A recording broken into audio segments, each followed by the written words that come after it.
दुनिया की नाव पुरानी, झरझर बहता है पानी।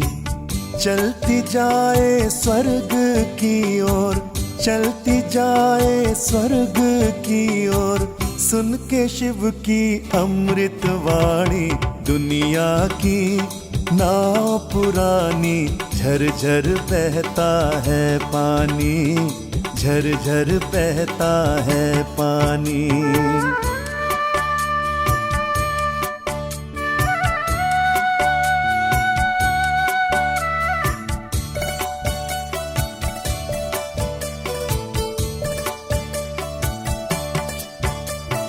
ज्ञान हिंडोले खाते खाते मिला स्वर्ग किनारा।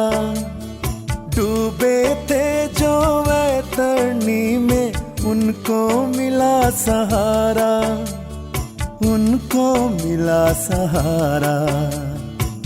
दूर से देखा तो सामने थी, दूर से देखा तो सामने थी स्वर्ग की राजधानी। दुनिया की नाव पुरानी, झरझर बहता है पानी। चलती जाए स्वर्ग की ओर, चलती जाए स्वर्ग की ओर, सुन के शिव की अमृत वाणी। दुनिया की नाव पुरानी, झरझर बहता है पानी, झरझर बहता है पानी।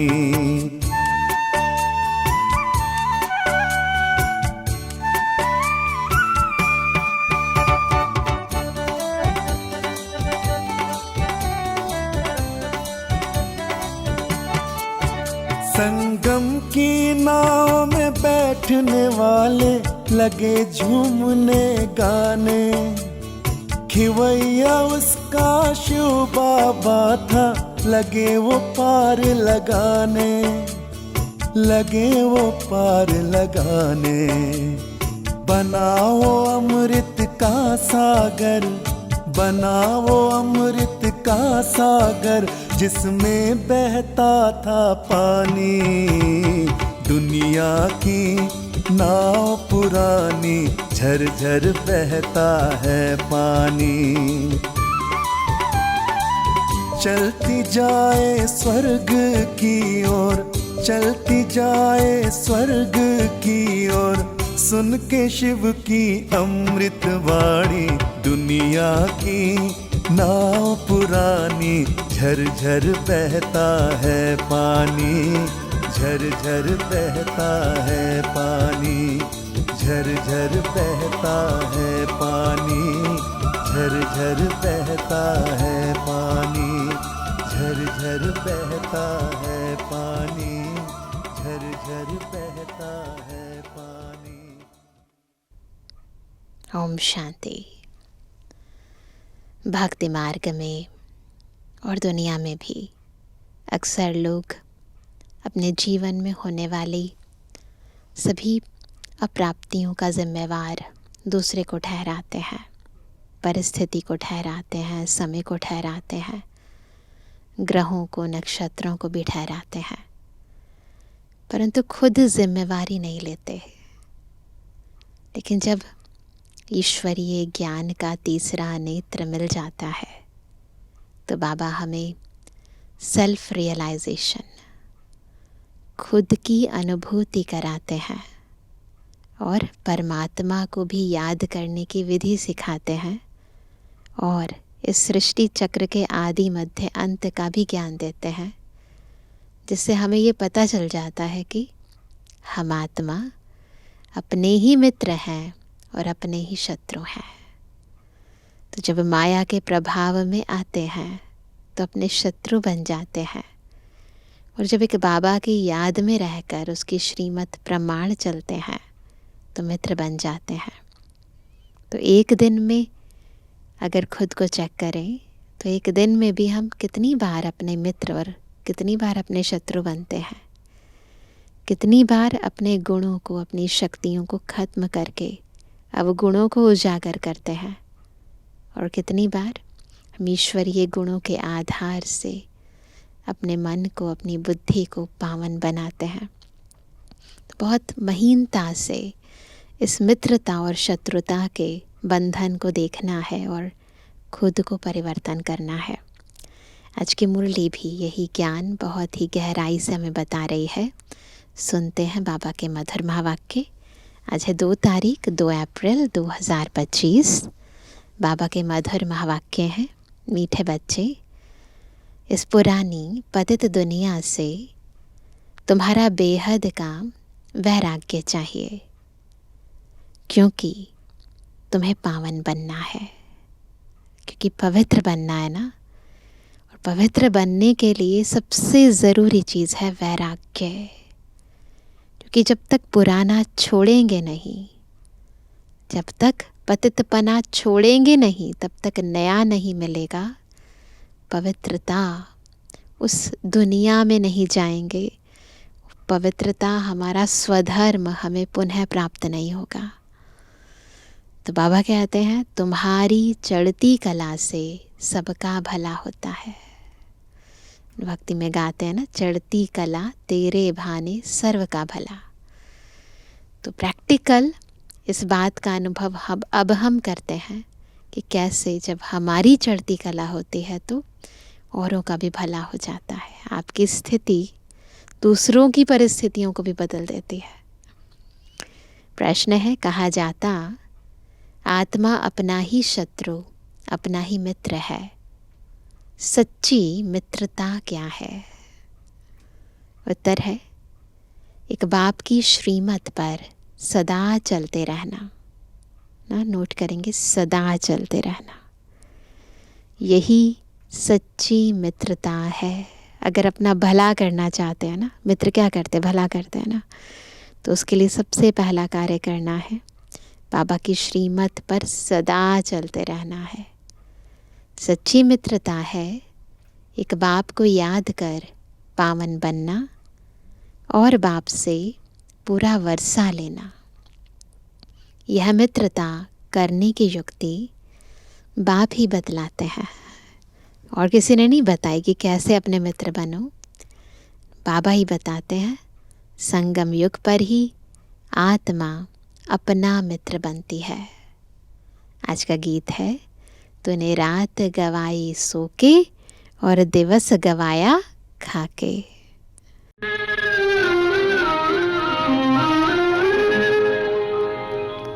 तूने रात गवाई सोए के, दिवस गवाया खाए के।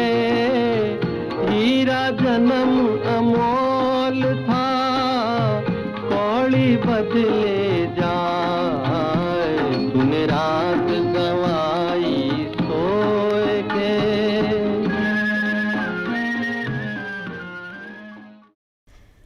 ओम शांति।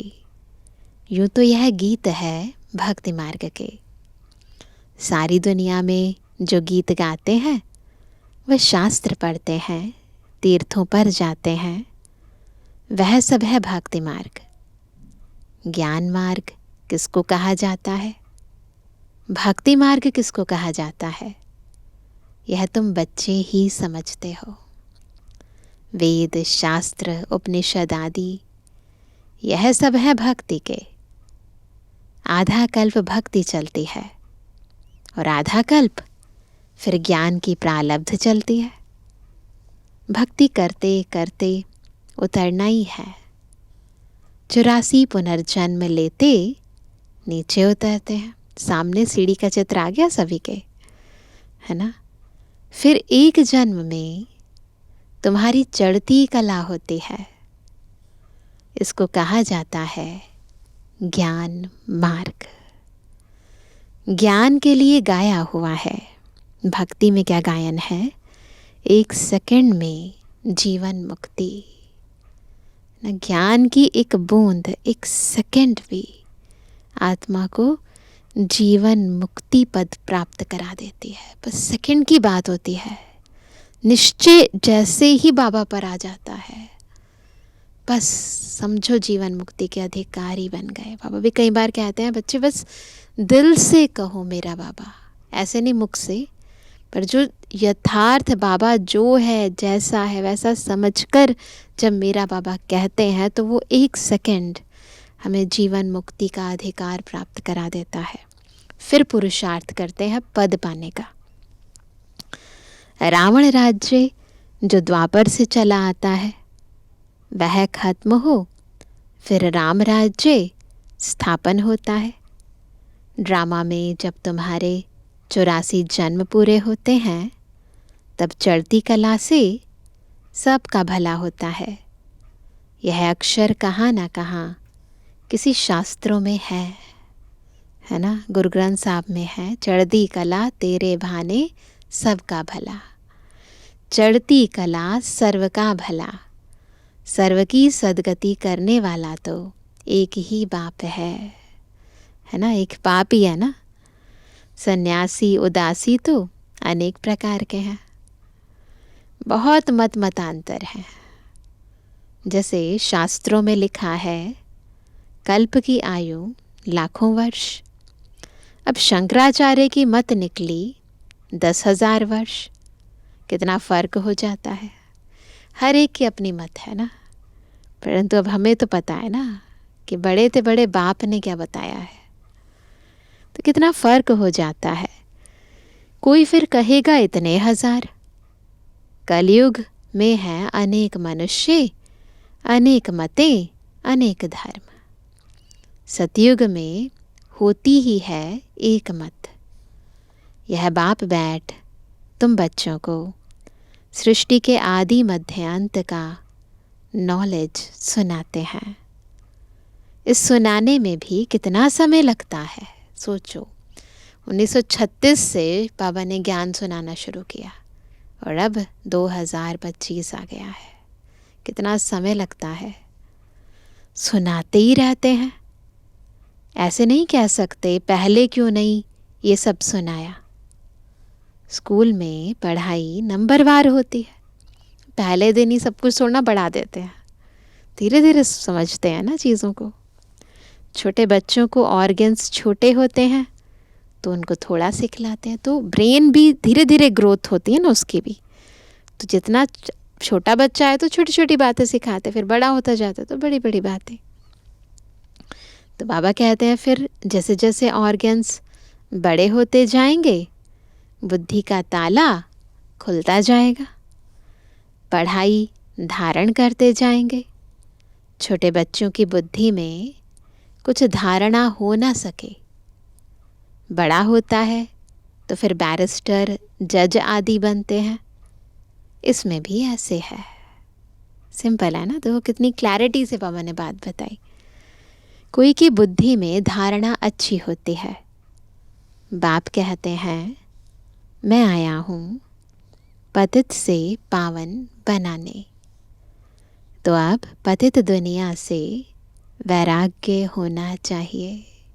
पतितपना छोड़ेंगे नहीं तो पावनता को अपनाएंगे कैसे? इससे वैराग्य होना चाहिए ना बाबा। वो कड़ा जो शब्द होता है, कट्टर शब्द जिसे कहते हैं, तो वो कड़ा शब्द यूज़ नहीं करते कि नफ़रत आनी चाहिए, पर बाबा बहुत ही आध्यात्मिक शब्द यूज़ करते हैं, बहुत ही सभ्यतापूर्वक शब्द यूज़ करते हैं कि वैराग्य आना चाहिए, है ना, अंदर से बिल्कुल। तो बाबा कहते हैं आत्मा पावन बने तो फिर पतित दुनिया में रह ना सके। पतित दुनिया में आत्मा भी पतित है, मनुष्य भी पतित है। पावन दुनिया में मनुष्य भी पावन, पतित दुनिया में मनुष्य भी पतित रहते हैं। यह है ही रावण राज्य। चारों तरफ रावण का राज्य है, विकारों का राज्य है। यथा राजा रानी तथा प्रजा, यह सारा ज्ञान है बुद्धि से समझने का ना। ये केवल सुनने सुनाने का ज्ञान नहीं, इसे समझना है हमें अंदर तक। प्रैक्टिकल अनुभव होता है ना कि कैसे माया का राज्य है चारों तरफ। हमारे अंदर भी देखो कितने सारे संस्कार, कितने सारे स्वभाव, कितनी वृत्तियाँ, कैसी दृष्टि, कैसी कृति, कैसी वाणी, कब इमर्ज हो जाता है वो रावण पता ही नहीं चलता है। इस समय सभी की बाप से है विपरीत बुद्धि। तुम बच्चे तो बाप को याद करते हो, तो हमारी तो प्रीत बुद्धि है ना। अंदर में बाप के लिए प्यार है, आत्मा में बाप के लिए प्यार है, रिगार्ड है, क्योंकि बाप को जानते हैं। ऐसे थोड़ी ना प्यार हुआ है, जानते हैं ना, अच्छे से जानते हैं। यहाँ तुम सम्मुख हो। मधुबन में आते हैं ना कि साकार मुरली है, तो बाबा ने कहा यहाँ तुम सम्मुख हो, शिव बाबा से सुन रहे हो। वह मनुष्य सृष्टि का बीज रूप, ज्ञान का सागर, प्रेम का सागर, आनंद का सागर है। फील करते जाओ क्या है बाबा। बीज रूप है, प्रेम का सागर है, शांति का सागर है, सुख का सागर है, आनंद का सागर है। गीता ज्ञानदाता परम पिता त्रिमूर्ति शिव परमात्मा वाच। त्रिमूर्ति अक्षर ज़रूर डालना है, क्योंकि त्रिमूर्ति का तो गायन है ना, भक्ति में भी गायन है ना त्रिमूर्ति का। ब्रह्मा द्वारा स्थापना, तो ज़रूर ब्रह्मा द्वारा ही ज्ञान सुनाएंगे, है ना। श्री कृष्ण तो ऐसे नहीं कहेंगे कि शिव भगवान वाच। प्रेरणा से कुछ होता नहीं, न उनमें शिव बाबा की प्रवेशता हो सकती है। शिव बाबा तो पराये देश में आते हैं। सतयुग तो श्री कृष्ण का देश है ना, तो दोनों की महिमा अलग अलग है। मुख्य बात ही यह है, सतयुग में गीता तो कोई पढ़ते नहीं, भक्ति मार्ग में तो जन्म जन्मांतर पढ़ते हैं, ज्ञान मार्ग में तो वह हो ना सके। भक्ति मार्ग में ज्ञान की बातें होती नहीं, शास्त्र पढ़ते हैं पर ज्ञान की बात नहीं होती है। यानी तीसरा नेत्र खोले, प्रैक्टिकल लाइफ में लाएं, वो नहीं होता है। अभी रचता बाप ही, रचना के आदि मध्य अंत का ज्ञान देते हैं।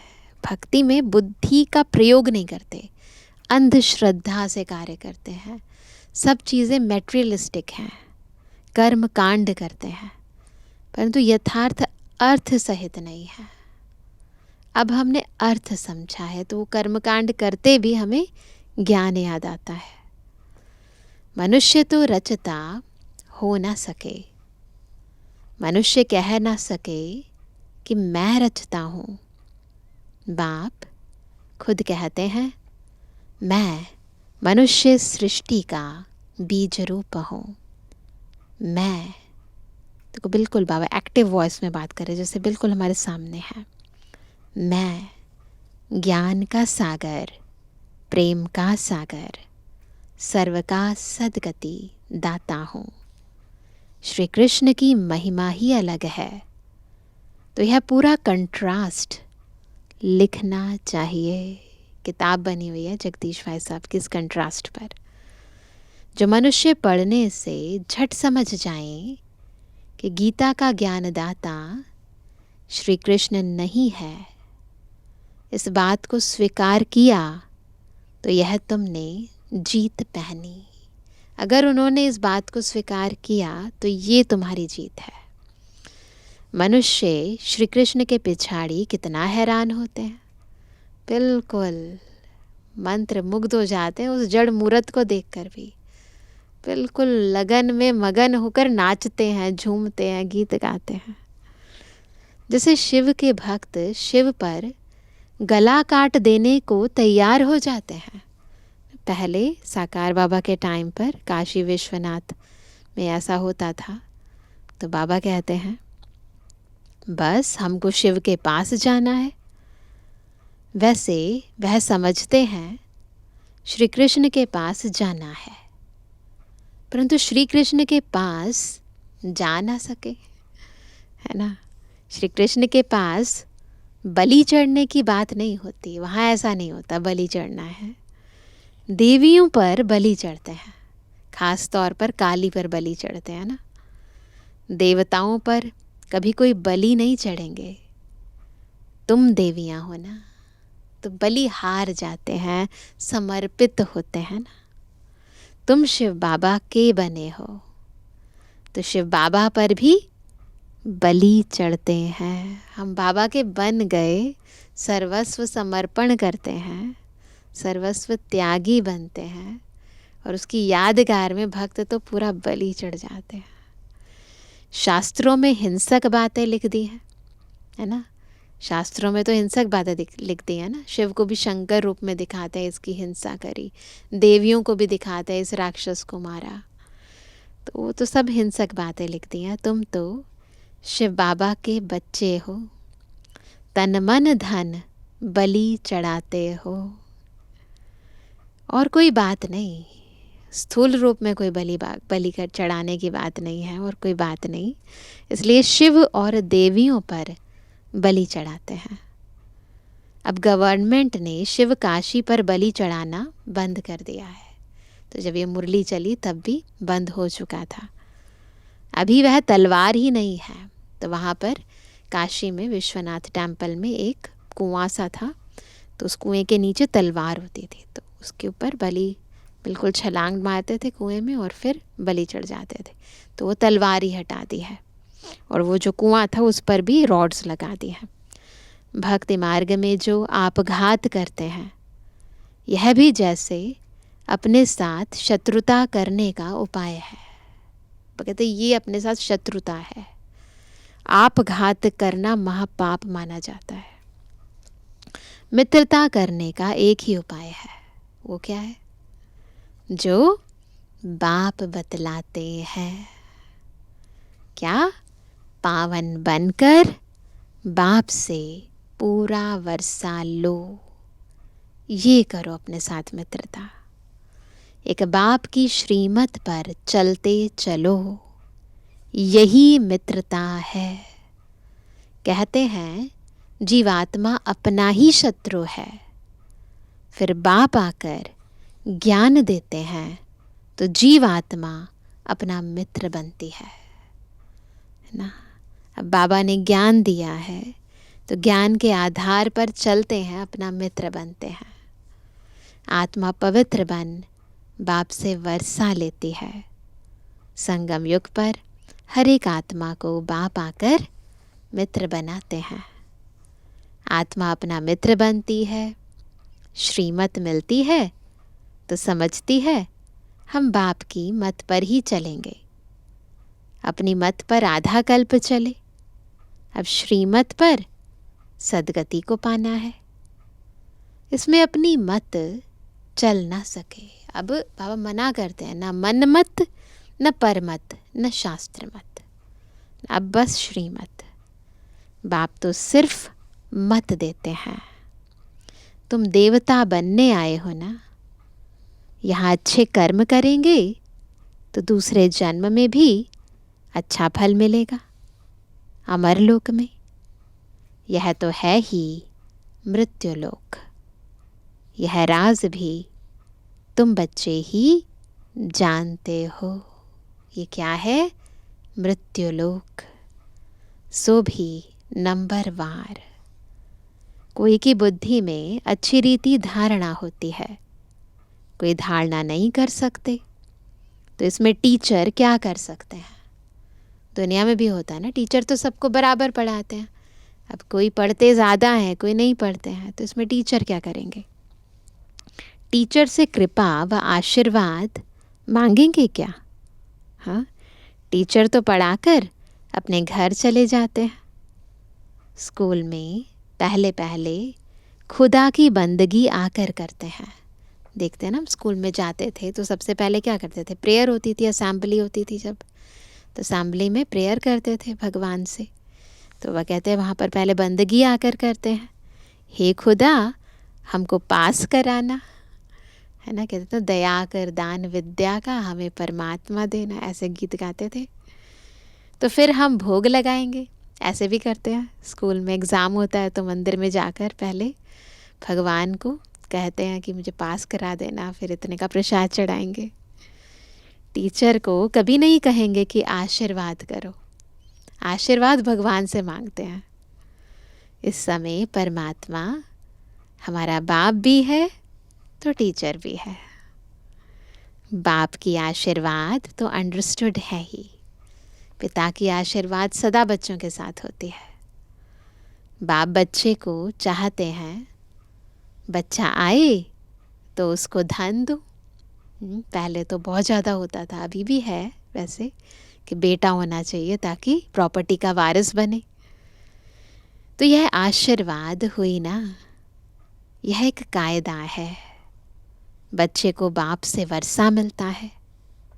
अब तो तमो प्रधान ही होते जाते हैं, अभी वो वैल्यू नहीं रही है चीज़ों की। जैसा बाप वैसे बच्चे, दिन प्रतिदिन हर चीज़ तमो प्रधान होती जाती है। तत्व भी तमो प्रधान ही होते जाते हैं। यह है ही दुख धाम। 40,000 वर्ष अभी और आयु हो तो क्या हाल हो जाएगा? अगर शास्त्रों के अनुसार सोचें, 40,000 वर्ष और कलयुग चलता रहा तो क्या हाल होगा दुनिया का? मनुष्यों की बुद्धि बिल्कुल ही तमो प्रधान हो गई है। अभी तुम बच्चों की बुद्धि में बाप के साथ योग रखने से रोशनी आ गई है। बाप कहते हैं जितना याद में रहेंगे उतना लाइट बढ़ती जाएगी। याद से आत्मा पवित्र बनती है, लाइट बढ़ती जाती है। याद ही नहीं करेंगे तो लाइट मिलेगी नहीं। याद से लाइट वृद्धि को पाएगी। याद नहीं किया और कोई विकर्म कर लिया तो लाइट कम हो जाएगी। तुम पुरुषार्थ करते हो सत्व प्रधान बनने का, यह बड़ी समझने की बातें हैं। याद से ही तुम्हारी आत्मा पवित्र होती जाएगी। जितना जितना बाबा को याद करेंगे, पवित्रता के सागर को याद करेंगे, उनकी शक्तियों से, उनके सानिध्य से, उनके प्रकाश से आत्मा पावरफुल होती जाएगी, लाइट बढ़ती जाएगी। तुम लिख भी सकते हो, यह रचयिता और रचना का ज्ञान श्री कृष्ण दे नहीं सकते, वह तो है प्रारब्ध।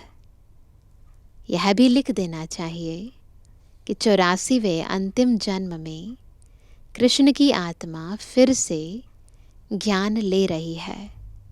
फिर फर्स्ट नंबर में जाते हैं। बाप ने यह भी समझाया है, सतयुग में 9 लाख ही होंगे।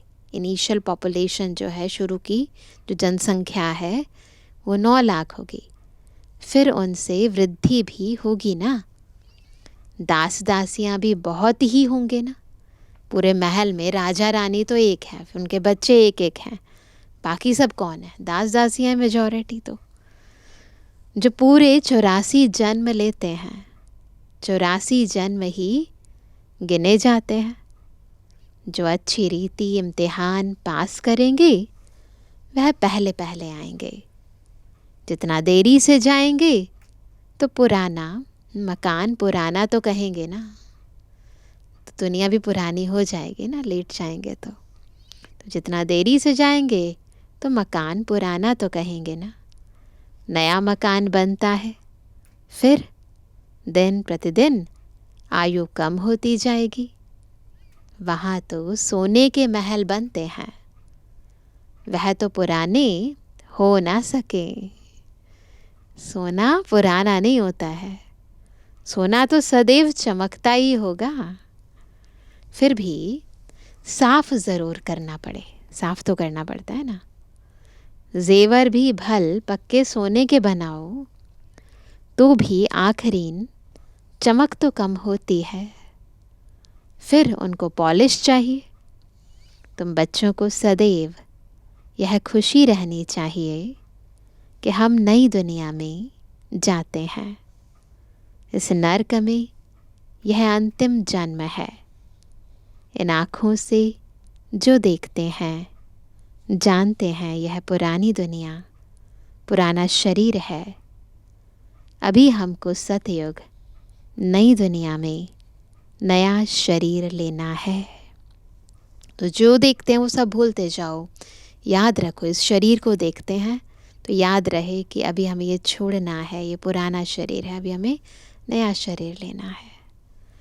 5 तत्व भी नए होते हैं सतयुग में। ऐसे विचार सागर मंथन चलना चाहिए। यह पढ़ाई है ना, तो पढ़ाई में क्या होता है, कुछ भी पढ़ें पर मंथन ज़रूर चलना चाहिए। ये क्यों, ये क्या, बाबा ने ऐसा क्यों कहा, इसके पीछे क्या अर्थ है, उसको फिर शास्त्रों से, फिर भक्ति मार्ग से चेक करो। बाबा ने जो कहा है इसका यथार्थ अर्थ क्या है ना। तो हर बात की महीनता में जाना, गहराई में जाना, बाबा की बात की महीनता में जाना, व्यर्थ बातों की नहीं। उसको मनन करना, मंथन करना, चिंतन करना, इससे बुद्धि का ताला खुलता जाता है। तो वह कहते हैं ये पढ़ाई है ना, अंत तक तुम्हारी ये पढ़ाई चलेगी। पढ़ाई बंद हुई तो विनाश हो जाएगा। तो अपने को स्टूडेंट समझ इस पढ़ाई में रहना चाहिए ना। भगवान हमको पढ़ाते हैं। कौन पढ़ाते हैं? खुद ज्ञान का सागर परम शिक्षक पढ़ाते हैं। यह खुशी कोई कम थोड़ी ही है। परंतु साथ साथ फिर क्या होता है, माया भी उल्टा काम करा लेती है। 5-6 वर्ष पवित्र रहते, फिर माया गिरा देती। एक बार गिरे तो फिर वह अवस्था हो ना सके। ये देखा जाता है कि दोबारा से उस अवस्था को प्राप्त करना बहुत कठिन हो जाता है। तो इसीलिए बहुत संभल कर चलना है। हम गिरे हैं तो वह घृणा आती है, वो जो अंदर कॉन्शियस खाती है, अंदर गिल्ट होता है, वो ऊपर बढ़ने ही नहीं देता आत्मा को। अभी तुम बच्चों को सारी स्मृति रखनी है। इस जन्म में जो पाप किए हैं, हर एक आत्मा को अपने जीवन का तो पता है ना। कोई मंद बुद्धि, कोई विशाल बुद्धि होते हैं। छोटेपन की हिस्ट्री याद तो रहती है ना। यह बाबा भी छोटेपन की हिस्ट्री सुनाते हैं ना। बाबा को वह मकान आदि भी याद है, परंतु अभी तो वहाँ भी सब नए मकान बन गए होंगे, है ना। बाबा को सब याद है। 6 वर्ष से लेकर अपनी जीवन कहानी याद रहती है। तो जैसे जैसे बुद्धि का ताला खुलता है तो हमें भी बिल्कुल बचपन की बातें तो याद नहीं रहती, लेकिन फिर भी 5-6 वर्ष के बाद की तो बातें याद रहती हैं। अगर भूल गया तो डल बुद्धि कहेंगे। बाप कहते हैं अपनी जीवन कहानी लिखो। तो पहले पहले जब साकार बाबा थे और फिर उसके बाद भी दादियों को भी जब नए नए ज्ञान में चलते हैं तो बाबा कहते थे पूरी जीवन कहानी लिखो, है ना। लाइफ की बात है ना। मालूम पड़ता है लाइफ में कितने चमत्कार थे, है ना। गांधी, नेहरू आदि के कितने बड़े बड़े वॉल्यूम बनते हैं, है ना। उनकी ऑटोबायोग्राफी के वॉल्यूम्स बनते हैं ना। लाइफ तो वास्तव में तुम्हारी बहुत वैल्यूएबल है। वंडरफुल लाइफ यह है, ये संगम युगी लाइफ, ये ब्राह्मण लाइफ सबसे ज़्यादा वैल्यूएबल है। यह है मोस्ट वैल्यूएबल, अमूल्य जीवन, ये ब्राह्मण जीवन। इनका मूल्य कथन नहीं किया जा सकता। इतना मूल्य है कि जिसके मूल्य का कथन नहीं कह सकते, बयान नहीं करते शब्दों के अंदर। इतना मूल्य है इस जीवन का। इस समय तुम ही सर्विस करते हो। यह लक्ष्मी नारायण कुछ भी सर्विस नहीं करते, है ना। लक्ष्मी नारायण सर्विस नहीं करते, परंतु इनकी आत्मा ने अपने संगम युगी जन्म में बहुत सेवा की है। तुम्हारी लाइफ बहुत वैल्यूएबल है, जबकि औरों का भी ऐसा जीवन बनाने की सर्विस करते हो। इतनी वैल्यूएबल है कि हमारी एक जीवन अनेक आत्माओं के जीवन को बदल देती है। जो अच्छी सर्विस करते हैं वह गायन लायक होते हैं। वैष्णव देवी का भी मंदिर है ना, कितनी मान्यता है वैष्णव देवी की। नंगे पैर जाते हैं भक्तजन, कतारों में खड़े रहते हैं कितनी देर तक, कितनी पहाड़ी पर जाते हैं। तो हमारी यादगार है ना। तो वैष्णव देवी का भी मंदिर है ना। अभी तुम बच्चे सच्चे सच्चे वैष्णव बनते हो, तो हमारी यादगार है। वैष्णव माना जो पवित्र है ना, जो पवित्र है। अभी तुम्हारा खान पान भी वैष्णव है। दुनिया में भी होता है ना वैष्णव ढाबा, है ना, तो उसमें खाना सात्विक बनता है, तो इसलिए वैष्णव ढाबा लिख देते हैं। पर एक्चुअली में पवित्रता की परिभाषा बहुत गहरी है। पहले नंबर के विकार में तो तुम वैष्णव यानी पवित्र हो ही। बाबा कहते पहले नंबर के तो है ही ना। डेफिनेटली हमने सबसे पहले तो क्या किया, काम विकार पर विजय प्राप्त की, या यूँ कहें कि ब्रह्मचर्य व्रत को स्वीकार किया, अपने जीवन में अपनाया। इसलिए बाबा ने कहा पहले नंबर के विकार में तो तुम वैष्णव यानी पवित्र हो ही। जगत अम्बा के यह सब बच्चे ब्रह्मा कुमार कुमारियाँ है ना, ब्रह्मा और सरस्वती। बाकी बच्चे हैं उनकी संतान, नंबरवार देवियाँ भी हैं जिनकी पूजा होती है ना। बाकी इतनी भुजाएं आदि दी हैं, वह सब है फालतू। ऐसा नहीं है कि कोई प्रैक्टिकल फिजिकल हैंड्स हैं उनके, इतने सहयोगी हैं उनके साथ आत्माएं। तुम बहुतों को आप समान बनाते हो तो भुजाएं दे दी हैं, तो प्रतीकात्मक रूप से भुजाएं दिखा दी हैं। ब्रह्मा को भी 100 भुजा वाला 1000 भुजा वाला दिखाते हैं, तो हैंड्स सहयोगी उसकी निशानी है। यह सब भक्ति मार्ग की बातें हैं। तुमको फिर बाप कहते हैं दैवी गुण भी धारण करने हैं, सेवा भी करनी है और दैवी गुण भी धारण करने हैं। किसको भी दुख ना दो। तो बाबा कई बार कहते हैं ना दुख दो ना दुख लो, सुख दो सुख लो। बाबा कहते किसको उल्टा सुल्टा रास्ता बताए सत्यानाश ना करो। एक ही मुख्य बात समझानी चाहिए कि बाप और वर्षे को याद करो। अच्छा, जय शिव बाबा। दादा और मीठी मम्मा का मीठे मीठे सिक्के लदे नंबरवार पुरुषार्थ अनुसार यथा योग बच्चों को गुड मॉर्निंग। रूहानी बच्चों की रूहानी बाप दादा को गुड मॉर्निंग, नमस्ते नमस्ते नमस्ते। धारणा के लिए मुख्य सार पहला, गायन व पूजन योग्य बनने के लिए पक्का वैष्णव बनना है। पवित्र, संपूर्ण पवित्र। खान पान की शुद्धि के साथ साथ पवित्र रहना है। इस वैल्यूएबल जीवन में सर्विस कर बहुतों का जीवन श्रेष्ठ बनाना है। पहले ये समझना है कि हमारा ये जीवन कितना वैल्यूएबल है, फिर अपने जीवन से अनेकों का जीवन बदलना है, उनका भी जीवन श्रेष्ठ बनाना है। दूसरा, बाप के साथ ऐसा योग रखना है जो आत्मा की लाइट बढ़ती जाए। कोई भी विकर्म कर लाइट कम नहीं करना है, अपने साथ मित्रता करनी है ना। आज का वरदान है, स्वस्थिति की सीट पर स्थित रहे, परिस्थितियों पर विजय प्राप्त करने वाले मास्टर रचता भव। कैसे बनेंगे मास्टर रचता? जब स्वस्थिति की सीट पर स्थित रहकर परिस्थितियों पर विजय प्राप्त करेंगे। कोई भी परिस्थिति प्रकृति द्वारा आती है। प्रकृति पर आकृति, परिस्थिति पराई स्थिति, तो प्रकृति द्वारा आती है।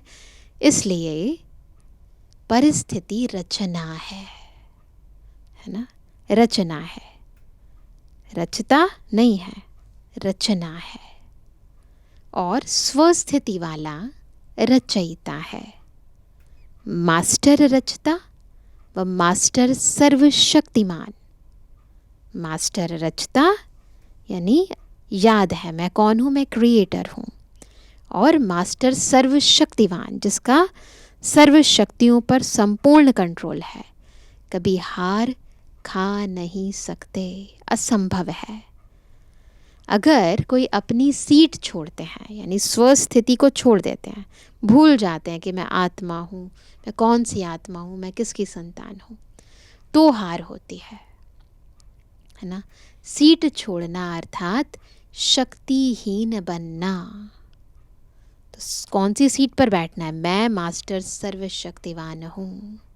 स्थिति की सीट पर, स्वमान की सीट पर बैठना है। सीट के आधार पर शक्तियाँ स्वतः आती हैं। दुनिया में भी ऐसे होता है। जो सीट के नीचे आते, स्वस्थिति से नीचे आए, उन्हें माया की धूल लग जाती है। आत्मा नहीं समझते, बॉडी कॉन्शियसनेस में आ जाते हैं, तो माया अपना इफेक्ट दिखाती है। बाप दादा के लाडले मर जीवा जन्मधारी ब्राह्मण कभी दे अभिमान की मिट्टी में खेल नहीं सकते। मन बुद्धि गलती से भी इस मिट्टी में ना जाए, नहीं तो मैले हो जाएंगे, है ना, शक्तिहीन हो जाएंगे। आज का स्लोगन है, दृढ़ता कड़े संस्कारों को भी मोम की तरह पिघला यानी खत्म कर देती है। तो क्या चाहिए? दृढ़ता। क्या करती है ये? कड़े संस्कारों को भी मोम की तरह पिघला देती है, यानी खत्म कर देती है। इसलिए बाबा बार बार हमारा ध्यान खिंचवाते हैं, दृढ़ संकल्प से प्रतिज्ञा करो, है ना। सुनते हैं आज का व्यक्त इशारा। कंबाइंड रूप की स्मृति से सदा विजयी बनो। जैसे ज्ञान स्वरूप हो, ऐसे स्नेह स्वरूप बनो। ज्ञान और स्नेह दोनों कंबाइंड हो। पहले शिव और शक्ति कंबाइंड रूप बताया कल की मुरली में। आज ज्ञान और स्नेह, इन दोनों का कंबाइंड स्वरूप हो। क्योंकि ज्ञान बीज है, पानी स्नेह है। अगर बीज को पानी नहीं मिलेगा, ज्ञान है पर स्नेह नहीं है, अगर बीज को पानी नहीं मिलेगा तो फल नहीं देगा। ज्ञान के साथ दिल का स्नेह है तो प्राप्ति का फल मिलेगा। इसीलिए ज्ञान भी दो और स्नेह स्वरूपा भी बनो, है ना। शीतला भी बनो, शक्ति रूपा भी बनो। अच्छा, ओम शांति।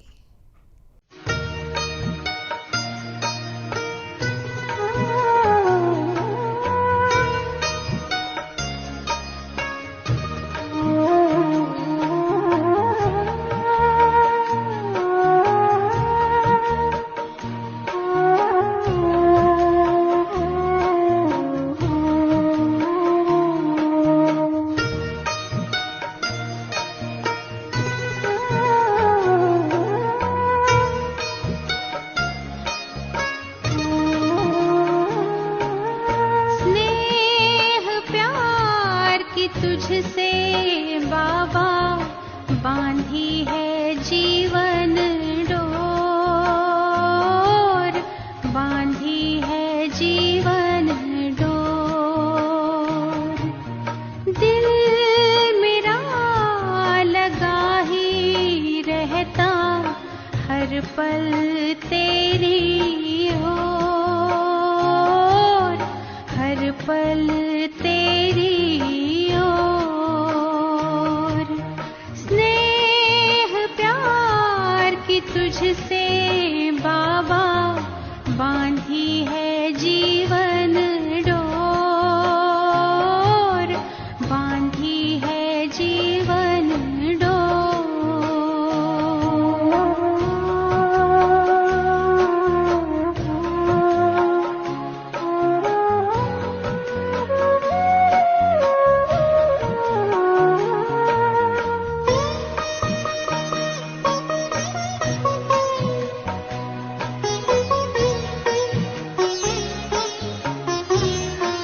के नाचे मोर,